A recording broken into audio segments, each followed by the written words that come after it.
দুৰ্যোগ ব্যৱস্থাপনা আৰু প্ৰস্তুতি সম্পৰ্কীয় মডিউললৈ আপোনালোকক স্বাগতম। এই মডিউলৰ অন্তত আপুনি সক্ষম হ'ব দুৰ্যোগ সম্পৰ্কে ব্যাখ্যা কৰা, দুৰ্যোগৰ বাবে প্ৰস্তুত থকাটো কিয় গুৰুত্বপূৰ্ণ সেইটো ব্যাখ্যা কৰা, বিভিন্ন ধৰণৰ দুৰ্যোগৰ তালিকা প্ৰস্তুত কৰা, দুৰ্যোগ ব্যৱস্থাপনা আইন 2005ৰ খচৰা তৈয়াৰ কৰা আৰু সংস্থাসমূহ ব্যাখ্যা কৰা, ৰাষ্ট্ৰীয় দুৰ্যোগ ব্যৱস্থাপনা নীতিৰ খচৰা প্ৰস্তুত কৰা, দুৰ্যোগৰ প্ৰস্তুতিৰ গুৰুত্ব চিনাক্ত কৰা, উদ্ধাৰ আৰু নিৰ্বাসন প্ৰক্ৰিয়া চিনাক্ত কৰা আৰু দুৰ্যোগৰ সময়ত স্বেচ্ছাসেৱকৰ ভূমিকা ব্যাখ্যা কৰা। আহক এতিয়া জানো দুৰ্যোগ মানে কি। দুৰ্যোগ হৈছে এটা গম্ভীৰ ব্যাঘাত যি এটা সমাজ বা গোটৰ কাৰ্যক্ষমতাত বিৰাট প্ৰভাৱ পেলায় আৰু স্থানীয় সম্পদসমূহৰ বাহিৰে ব্যাপক প্ৰতিক্ৰিয়াৰ প্ৰয়োজন হয়। দুৰ্যোগ ব্যৱস্থাপনা হৈছে কেনেকৈ আমি উক্ত দুৰ্যোগৰ ফলস্বৰূপে মানুহ, সামগ্ৰী, অৰ্থনৈতিক বা পৰিৱেশগত প্ৰভাৱসমূহৰ সৈতে মোকাবিলা কৰোঁ। এইটো হৈছে প্ৰক্ৰিয়া য'ত আমি দুৰ্যোগৰ প্ৰভাৱৰ বাবে প্ৰস্তুতি লৈছো, প্ৰতিক্ৰিয়া দিছো আৰু তাৰ পৰা শিকিছো।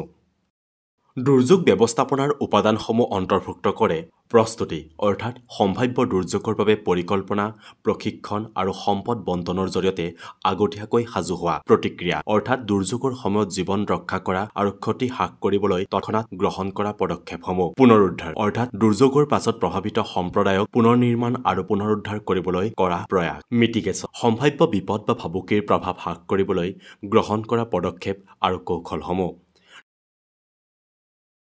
দুৰ্যোগসমূহ প্ৰাকৃতিক বা মানৱসৃষ্ট হ'ব পাৰে, যি স্পৰ্শকাতৰ জনসমাজক প্ৰভাৱিত কৰে।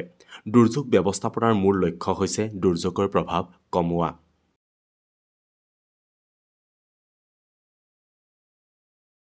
এতিয়া আমি দুৰ্যোগ কি সেই বিষয়ে শিকিলো।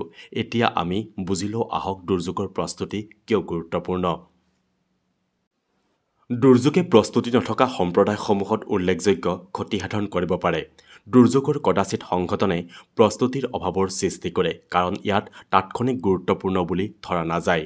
এই সকলোবোৰৰ পিছতো চলি থকা অসহায়তা হ্ৰাস কৰাটো অতি গুৰুত্বপূৰ্ণ আৰু সম্ভাৱ্য দুৰ্যোগৰ প্ৰভাৱৰ বাবে প্ৰস্তুতি গ্ৰহণৰ প্ৰয়োজন। ঠিক পৰিকল্পনাই দুৰ্যোগৰ পিছৰ বিপদসমূহৰ ব্যৱস্থাপনা সম্ভৱ কৰি তোলে, ব্যক্তিগত আৰু গোটৰ ক্ষমতা বৃদ্ধি কৰে যাতে তেওঁলোকে প্ৰভাৱ কম কৰিব পাৰে আৰু সময় অহা পৰ্যন্ত সম্পদ ব্যৱস্থাপনা কৰিব পাৰে।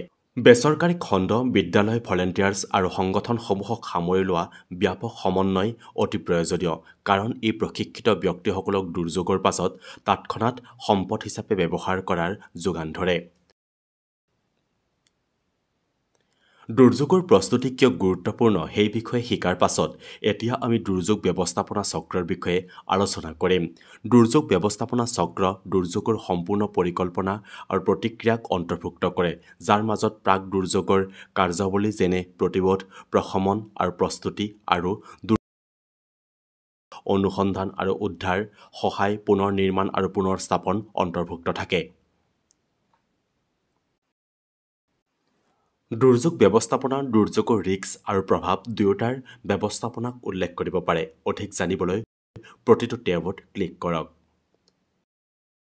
দুৰ্যোগৰ ৰিস্ক মূল্যায়ন হৈছে এটা অংশগ্ৰহণমূলক প্ৰক্ৰিয়া যি সম্প্ৰদায়সমূহক বিপদত পেলাব পৰা বিপদসমূহ, তেওঁলোকৰ অসহায়তা আৰু সক্ষমতা মূল্যায়ন কৰে। ৰিস্ক মূল্যায়নৰ মাধ্যমে বিভিন্ন বিপদৰ সংঘটনৰ সম্ভাৱনা, সঘনতা, পৰিসৰ আৰু স্থায়িত্ব নিৰ্ধাৰণ কৰিব পৰা যায়।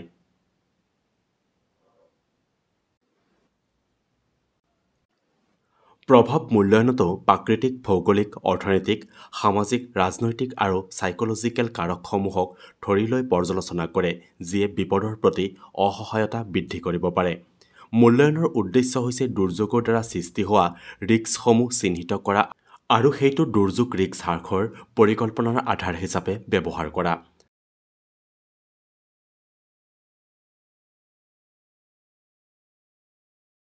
দুৰ্যোগ ব্যৱস্থাপনা চক্ৰ কি সেই বিষয়ে বুজি উলিওৱাৰ পাছত এতিয়া আমি দুৰ্যোগৰ প্ৰকাৰসমূহৰ বিষয়ে শিকো আহক। বিস্তাৰিতভাৱে দুৰ্যোগসমূহ 5টা উপগোষ্ঠীয় ভাগ কৰিব পৰা যায়। এইবোৰ হৈছে পানী আৰু জলবায়ু সম্পৰ্কিত দুৰ্যোগসমূহ, ভূগোলগত দুৰ্যোগসমূহ, ৰাসায়নিক, ঔদ্যোগিক আৰু নিউক্লিয়াৰ দুৰ্যোগসমূহ, আকস্মিক দুৰ্যোগসমূহ আৰু জীৱবিজ্ঞান সম্পৰ্কীয় দুৰ্যোগসমূহ। অধিক জানিবলৈ প্ৰতিটো শ্ৰেণীত ক্লিক কৰক।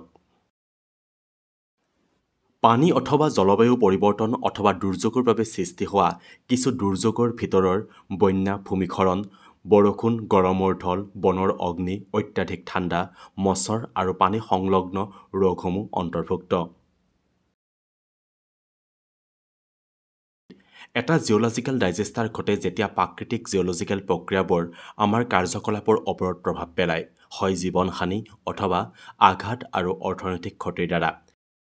জিঅ'লজিকেল দুৰ্যোগৰ কিছুমান উদাহৰণ হৈছে ভূমিস্খলন, বোকাৰ ঢল, ভূমিকম্প, ডাম বিস্ফোৰণ, মাইন ফায়াৰ্ছ আৰু ছুনামি ইত্যাদি।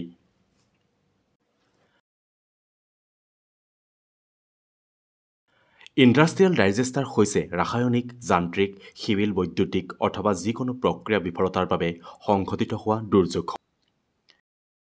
আনফালে নিউক্লিয়াৰ দুৰ্যোগসমূহ সেই দুৰ্যোগসমূহক বুজায় যি ক'ৰ নিউক্লিয়াৰ সুবিধা অথবা সেই সুবিধাৰ নিউক্লিয়াৰ ৰিয়েক্টৰ সংঘটিত হয়, যাৰ ফলত বৃহৎ পৰিমাণে ৰেডিঅ' এক্টিভ গেছ বায়ুমণ্ডলত মুকলি হয়।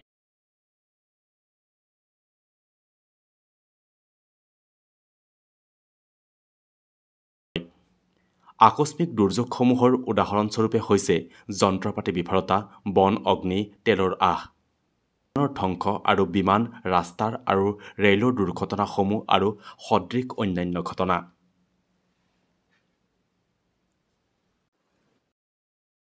জীৱবিজ্ঞানৰ দুৰ্যোগসমূহ হৈছে প্ৰাকৃতিক পৰিস্থিতিসমূহ যি মানুহ, পশু আৰু উদ্ভিদৰ মাজত বৃহৎ পৰিমাণে ৰোগ, অক্ষমতা বা মৃত্যুৰ সৃষ্টি কৰে। মাইক্ৰ' অৰ্গানিজম যেনে বেক্টেৰিয়া, ভাইৰাছ বা টক্সিন।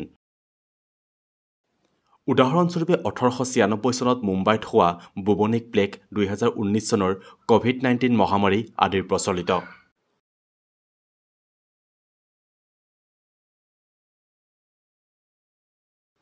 দুৰ্যোগৰ প্ৰকাৰসমূহৰ বিষয়ে শিকাৰ পাছত এতিয়া আমি ভাৰতৰ অসহায়তা প্ৰফাইলৰ বিষয়ে আলোচনা কৰিম। 58.6% ভূমি মাধ্যমৰ পৰা উচ্চ তীব্ৰতাৰ ভূমিকম্পৰ প্ৰতি প্ৰৱণ। 68% কৃষিক্ষেত্ৰ দৰিদ্ৰতাৰ প্ৰতি অসহায়। 40 মিলিয়ন হেক্টৰ অৰ্থাৎ 12% ভূমি বন্যা আৰু নদী ভাঙনৰ প্ৰতি প্ৰৱণ। 7,516 কিলোমিটাৰ দীঘল উপকূলৰ 5,700 কিলোমিটাৰ প্ৰায় চাইক্লন আৰু ছুনামিৰ প্ৰতি প্ৰৱণ।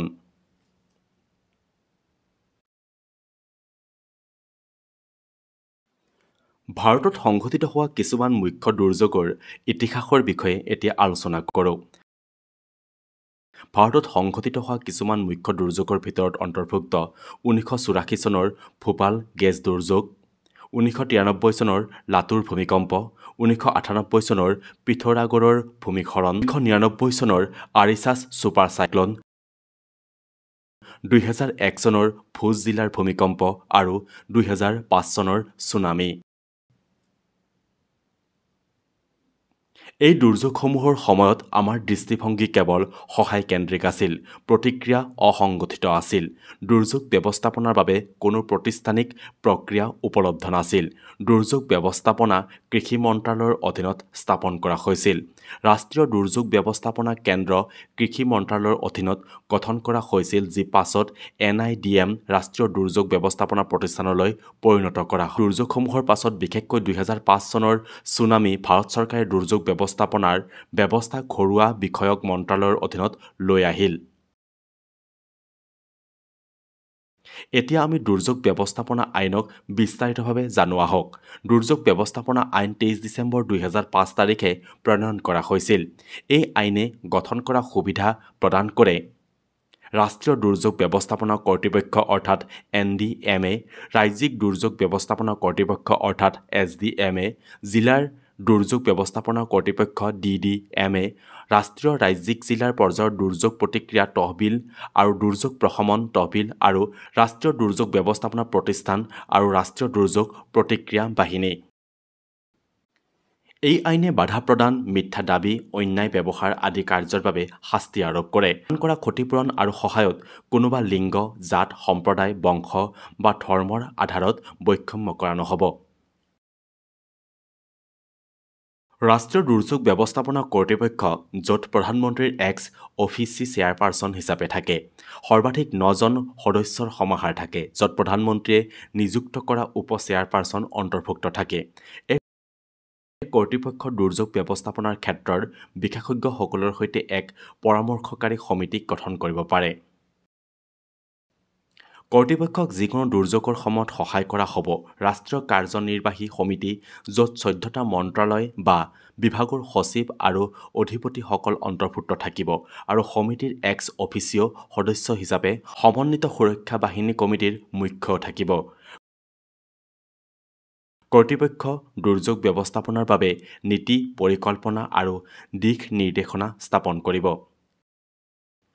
ৰাষ্ট্ৰীয় কাৰ্যনিৰ্বাহী সমিতিয়ে ৰাজ্য চৰকাৰৰ সৈতে পৰামৰ্শ কৰি এটা ৰাষ্ট্ৰীয় দুৰ্যোগ ব্যৱস্থাপনা পৰিকল্পনা প্ৰস্তুত কৰিব। ৰাষ্ট্ৰীয় পৰিকল্পনাত অন্তৰ্ভুক্ত থাকে দুৰ্যোগৰ প্ৰতিৰোধ আৰু প্ৰশমন কাৰ্যসূচী, প্ৰশমন কাৰ্যসূচী প্ৰস্তুতি আৰু সক্ষমতা বৃদ্ধিৰ একীকৰণ। NDMA দুৰ্যোগৰ দ্বাৰা প্ৰভাৱিত লোকসকলক প্ৰদান কৰা সহায়ৰ নিম্নতম মানৰ বাবে দিশ নিৰ্দেশনা কৰিব। দুৰ্যোগ ব্যৱস্থাপনা আইনে ৰাজ্য পৰ্যায়ত এক প্ৰাধিকাৰিক সংস্থা স্থাপন কৰিছে, যাক ৰাজ্যিক দুৰ্যোগ ব্যৱস্থাপনা কৰ্তৃপক্ষ বা SDMA বুলি জনা যায়। SDMAৰ সদস্যসকলৰ ভিতৰত অন্তৰ্ভুক্ত আছে ৰাজ্যৰ মুখ্যমন্ত্ৰী, যি এক্স অফিচিঅ চেয়াৰপাৰচন হিচাপে থাকে। মুখ্যমন্ত্ৰীৰ দ্বাৰা নিযুক্ত কৰা এজন ব্যক্তি, যিয়ে SDMAৰ উপ চেয়াৰপাৰচন হিচাপে দায়িত্ব পালন কৰে। SDMৰ পৰামৰ্শকাৰী সমিতি প্ৰয়োজন অনুসৰি বিশেষজ্ঞসকলক অন্তৰ্ভুক্ত কৰে। ডিএম আইনৰ অনুচ্ছেদ 25 অনুসৰি প্ৰতিটো জিলাৰ বাবে DDMA জিলা দুৰ্যোগ ব্যৱস্থাপনা কৰ্তৃপক্ষ গঠন কৰা হয়। এই কৰ্তৃপক্ষৰ অধ্যক্ষ হিচাপে জিলাৰ মেজিষ্ট্ৰেট বা জিলাৰ কালেক্টৰ বা উপ কমিছনাৰ দায়িত্ব পালন কৰে। স্থানীয় অধিকাৰৰ নিৰ্বাচিত প্ৰতিনিধি কো-চেয়াৰপাৰচন হিচাপে থাকে।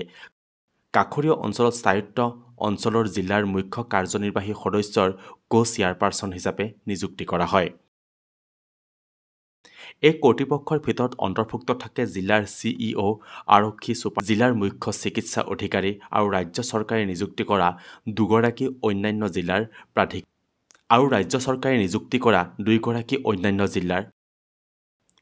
জিলা কৰ্তৃপক্ষৰ দায়িত্ব হৈছে দুৰ্যোগ ব্যৱস্থাপনাৰ পৰিকল্পনা, কোঅৰ্ডিনেশ্যন, ইমপ্লিমেণ্টেশ্যন আৰু দিশ নিৰ্দেশনাৰ অনুসৰি দুৰ্যোগ ব্যৱস্থাপনাৰ ব্যৱস্থা গ্ৰহণ কৰা।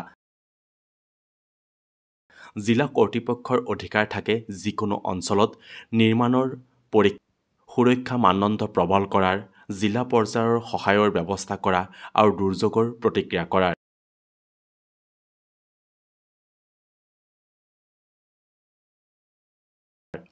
যদি এক গভীৰ প্ৰকাৰৰ দুৰ্যোগ সংঘটিত হয়, তেন্তে কেবিনেট সচিবৰ নেতৃত্বত ৰাষ্ট্ৰীয় সংকট ব্যৱস্থাপনা সমিতিয়ে নীতি নিৰ্দেশনা আৰু দিশ নিৰ্দেশনা প্ৰদান কৰে, য'ত ৰাষ্ট্ৰীয় অথবা আন্তঃৰাষ্ট্ৰীয় প্ৰচেষ্টাৰ প্ৰয়োজন হয়।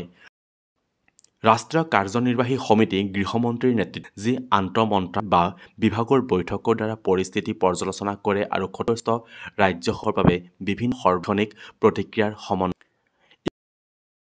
ইউনিয়ন মন্ত্ৰীসভাই দুৰ্যোগৰ গম্ভীৰ প্ৰকৃতিৰ বাবে সহায়ৰ ব্যৱস্থা কাৰ্যকৰী ৰূপে সমন্বয়ৰ বাবে এক কেবিনেট কমিটি বা টাস্কফ'ৰ্চ বা মন্ত্ৰীৰ গোট গঠন কৰিব পাৰে।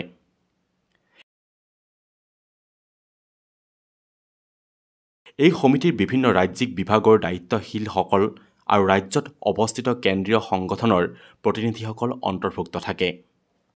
ৰাজ্য সহায় কমিছনাৰ বা দুৰ্যোগ ব্যৱস্থাপনা সচিব প্ৰাকৃতিক দুৰ্যোগৰ সময়ত সহায়ৰ কাৰ্যকলাপসমূহৰ সমন্বয়ৰ বাবে মূল আধিকাৰিক হয়।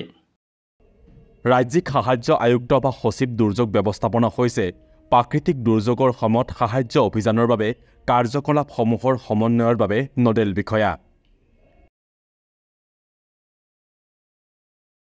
সম্প্ৰদায়ভিত্তিক দুৰ্যোগ ৰিস্ক হ্ৰাস প্ৰয়াস কৰে, যাৰ উদ্দেশ্য হৈছে সম্প্ৰদায়ক স্থানীয় সম্পদ আৰু সক্ষমতাসমূহ সঠিকভাৱে ব্যৱহাৰ কৰিবলৈ সহায় কৰা, যাতে সেইসমূহ দুৰ্যোগৰ বাবে অধিক সঠিকভাৱে প্ৰস্তুত হ'ব পাৰে আৰু তেওঁলোকৰ অসহায়তা হ্ৰাস কৰিব পাৰে।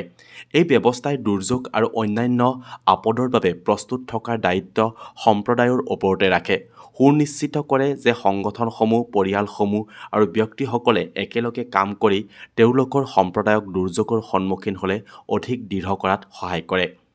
সম্প্ৰদায়ভিত্তিক প্ৰস্তুতি আৰু আগজাননী ব্যৱস্থাসমূহ জীৱন ৰক্ষা, সম্পত্তিৰ সুৰক্ষা আৰু অৰ্থনৈতিক ক্ষতি হ্ৰাস কৰাত সহায় কৰে। স্থানীয় সম্প্ৰদায় সদায় যিকোনো দুৰ্যোগৰ প্ৰথম প্ৰতিক্ৰিয়াকাৰী হ'ব। আপোনাক সদায় প্ৰভাৱিত কৰিব পৰা প্ৰাকৃতিক অথবা মানুহে সৃষ্টি কৰা বিপদসমূহ জানক। এই বিপদসমূহৰ বাবে কেনেকৈ সৰ্বশ্ৰেষ্ঠভাৱে প্ৰস্তুত হ'ব অথবা প্ৰথম চাওক। আপোনাৰ পৰিয়ালৰ সৈতে সম্ভাৱ্য বিপদ অথবা আপদৰ বিষয়ে আলোচনা কৰক। কেনেকৈ প্ৰতিক্ৰিয়া কৰিব লাগিব আৰু পৰিয়ালক যদি নিৰ্বাসনৰ প্ৰয়োজন হয় তেন্তে কি কৰিব লাগিব। যদি আপুনি আপোনাৰ পৰিয়ালৰ পৃথক পৰিয়ালৰ সৈতে কেনেকৈ যোগাযোগ ৰাখিব সেই বিষয়ে পৰিকল্পনা কৰক। দুটা বৈঠকস্থল চিনাক্ত কৰক। আপোনাৰ ঘৰৰ ওচৰত যদি ফায়াৰ ইনচিডেণ্ট হয় তেতিয়া আৰু অন্যটো আপোনাৰ ঘৰৰ পৰা দূৰত এটা বন্ধু অথবা পৰিয়ালৰ সদস্যৰ ঠাইত আপোনাৰ এলেকাৰ বাহিৰা এজন বন্ধু বা আত্মীয়ক নিৰ্বাচন কৰক যাক পৰিয়ালৰ সদস্যসকলে ফোন কৰি তেওঁলোক সুস্থ আছে বুলি জনাব। আপোনাৰ ঘৰখনত এখন ড্ৰয়িং আঁকক আৰু প্ৰতিটো কোঠাৰ পৰা পলাই যোৱাৰ পথ চিনাক্ত কৰক। জৰুৰীকালীন ফোন নম্বৰবোৰ এটা নিৰ্দিষ্ট স্থানত ৰাখক আৰু শিশুসকলক কেনেকৈ আৰু কেতিয়া সেইবোৰ ব্যৱহাৰ কৰিব। পৰিয়ালৰ সকলো সদস্যই গেছ, পানী, বিদ্যুতৰ প্ৰধান ছুইচসমূহ কেনেকৈ বন্ধ কৰিব সেয়া নিশ্চিত কৰক। যদি কিবা প্ৰশ্ন থাকে তেন্তে স্থানীয় ইউটিলিটি কোম্পানীৰ সৈতে পৰামৰ্শ লওক। আপোনাৰ পৰিকল্পনাত ডিচেবল, বৃদ্ধ আৰু বিশেষ প্ৰয়োজন থকা ব্যক্তিসকলকো অন্তৰ্ভুক্ত কৰক।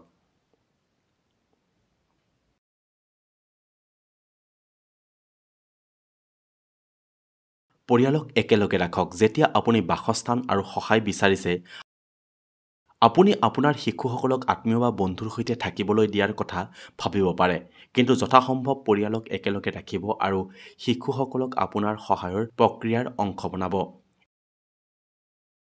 সন্তানসকলে উদ্বিগ্ন হয় আৰু তেওঁলোকে চিন্তা কৰে যে তেওঁলোকৰ মাতৃ-পিতৃ বা যত্নকাৰী ল'ব নাপাহৰিব। এজন প্ৰাপ্তবয়স্ক হিচাপে যেতিয়া খোজ কাঢ়োঁ তেতিয়া আমি যিমান পাৰোঁ সিমানেই ট্ৰেফিক আৰু শিশুৰ মাজত থাকিব লাগে।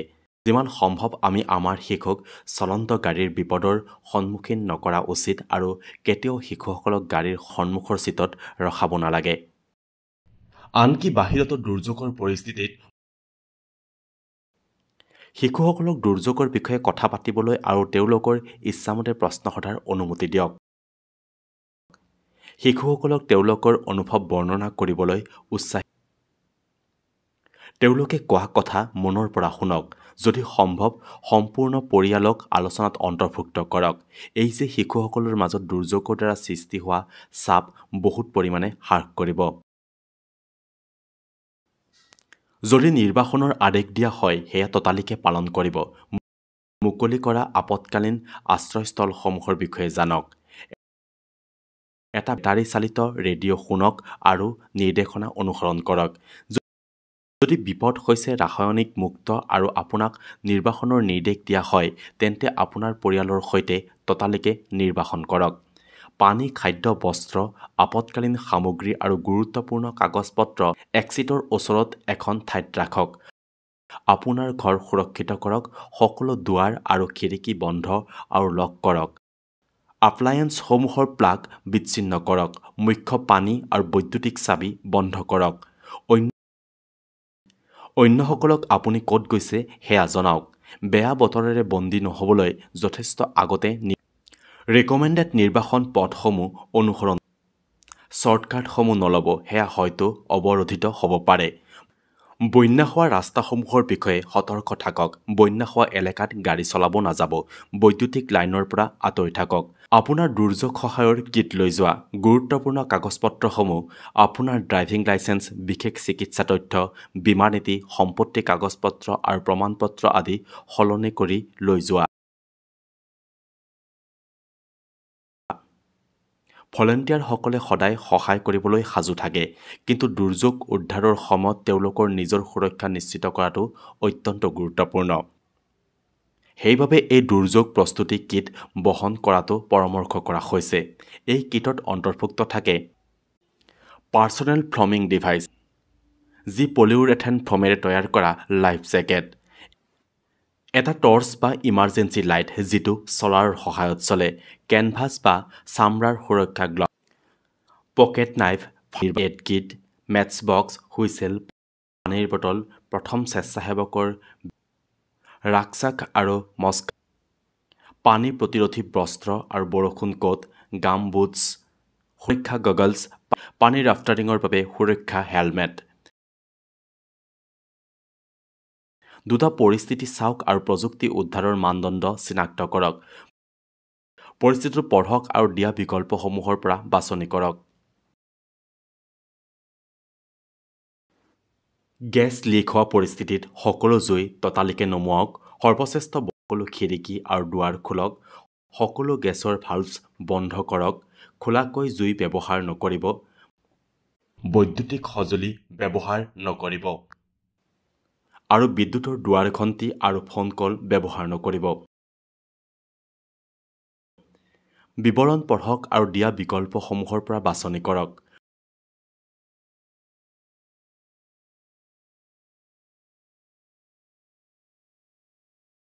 প্ৰথমে যিকোনো বাহনে যিবোৰ ৰাসায়নিক বিপদজনক সামগ্ৰী পৰিবহণ কৰে সেয়া সঠিকভাৱে লেবেল কৰা উচিত। যদি পৰিবহণ অৱস্থাত ৰাসায়নিক লিকেজ ঘটে তেন্তে বতাহৰ দিশৰ লগত প্ৰতিৰোধী দিশত আঁতৰি যাওক। নিকটৱৰ্তী আশ্ৰয়স্থলত লুকাওক আৰু সকলো দুৱাৰ আৰু খিৰিকী বন্ধ কৰক। এয়াৰ কণ্ডিচনাৰ বন্ধ কৰক। আপোনাৰ মুখখন ভিজা কাপোৰেৰে ঢাকক। এতিয়া চাওঁ আহক স্বেচ্ছাসেৱকৰ দুৰ্যোগ পৰিচালনা আৰু প্ৰস্তুতিৰ ভূমিকা কি। ভলাণ্টিয়াৰসকলে দুৰ্যোগৰ সময়ত বহু উপায়ত সহায় কৰিব পাৰে। ভলাণ্টিয়াৰসকলে পীড়িতসকলক অপহৰণত সহায় কৰিব পাৰে। ভলাণ্টিয়াৰসকলে পীড়িতসকলক প্ৰথম সহায় প্ৰদান কৰিব পাৰে। ভলাণ্টিয়াৰসকলে জন্তু উদ্ধাৰত সহায় কৰিব পাৰে। ভলাণ্টিয়াৰসকলে উদ্ধাৰৰ শিবিৰৰ পৰিচালনাত আৰু সহায়ৰ সামগ্ৰী বিতৰণত সহায় কৰিব পাৰে। ভলাণ্টিয়াৰসকলে চৰকাৰৰ পৰামৰ্শৰ বাৰ্তাৰূপে কাৰ্য কৰিব পাৰে আৰু সাৱধানবাণী বিতৰণ কৰিব পাৰে। ভলাণ্টিয়াৰসকলক ৰাজ্যৰ সকলো প্ৰকাৰৰ সাধাৰণ সেৱাত ব্যৱহাৰ কৰিব পাৰে। এই মডিউলটোৰ সমাপ্তি হৈছে। আহা এই মডিউলত আলোচনা কৰা মূল বিষয়সমূহৰ সংক্ষেপ পৰ্যালোচনা কৰোঁ। দুৰ্যোগ হৈছে বিস্তৃত অৱস্থাৰ সৰকাৰী কাৰ্যহীনতা যাৰ স্থানীয় সম্পদৰ বাহিৰে গুৰুত্বপূৰ্ণ প্ৰভাৱ থাকে। দুৰ্যোগ পৰিচালনা হৈছে দুৰ্যোগৰ বাবে প্ৰস্তুতি লোৱা, প্ৰতিক্ৰিয়া প্ৰদান কৰা আৰু শিকাৰ পৰা শিকাৰ প্ৰক্ৰিয়া। দুৰ্যোগ পৰিচালনাৰ উপাদানসমূহ অন্তৰ্ভুক্ত কৰে প্ৰস্তুতি, প্ৰতিক্ৰিয়া আৰু পুনৰুদ্ধাৰ। দুৰ্যোগবোৰ প্ৰাকৃতিক বা মানৱসৃষ্ট হ'ব পাৰে আৰু সংকটৰ অধীন জনগণক প্ৰভাৱিত কৰিব পাৰে। দুৰ্যোগ পৰিচালনাৰ লক্ষ্য হৈছে দুৰ্যোগৰ প্ৰভাৱ হ্ৰাস কৰা। দুৰ্যোগৰ প্ৰকাৰসমূহ অন্তৰ্ভুক্ত কৰে পানী, জলবায়ু সম্পৰ্কিত, ভৌগোলিক, ৰাসায়নিক, ঔদ্যোগিক, মানৱিক, আকস্মিক আৰু জীৱাণু সংক্ৰান্ত। ভাৰতৰ ভালনাৰেবিলিটি প্ৰফাইলত অন্তৰ্ভুক্ত থাকে আৰ্থকুৱেকছ, ড্ৰউথ, ফ্লাডছ, ৰিভাৰ এৰিছন এণ্ড চাইক্লন। দুৰ্যোগ পৰিচালনা আইন 2005ত NDMA, SDMA, DDMA, NIDM, NDRF আৰু দুৰ্যোগ প্ৰতিকাৰ আৰু হ্ৰাসৰ বাবে তহবিলদাৰ স্থাপন কৰা হৈছে। ভাৰতৰ বিভিন্ন দুৰ্যোগৰ প্ৰতি প্ৰতিক্ৰিয়া প্ৰস্তুতি বিশেষ। দুৰ্যোগ পৰিচালনা আইনে সঠিক দুৰ্যোগ পৰিচালনা আৰু সহায়ত বৈষম্য নকৰাৰ নিশ্চয়তা প্ৰদান কৰে। সম্প্ৰদায়ভিত্তিক দুৰ্যোগ বিপদৰোধ স্থানীয় সম্পদ আৰু সক্ষমতাসমূহৰ ব্যৱহাৰ সন্নিৱিষ্ট কৰে। ই সম্প্ৰদায়ৰ সহযোগিতাৰ মাধ্যমে সুৰক্ষা উন্নীত কৰে। প্ৰস্তুতি অন্তৰ্ভুক্ত কৰে সামগ্ৰী সংগ্ৰহ, সুৰক্ষা বস্ত্ৰ পৰিধান, ঘৰ সুৰক্ষিত কৰা আৰু অন্যসকলক আপোনাৰ অৱস্থান জনোৱা।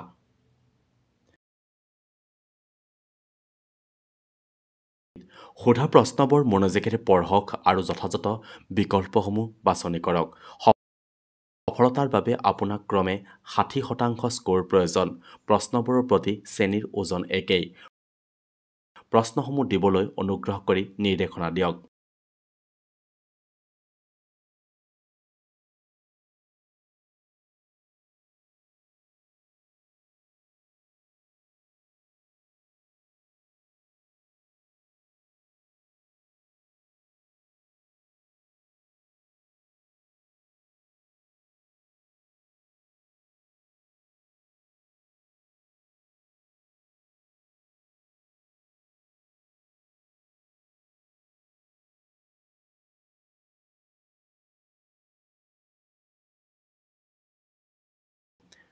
অভিনন্দন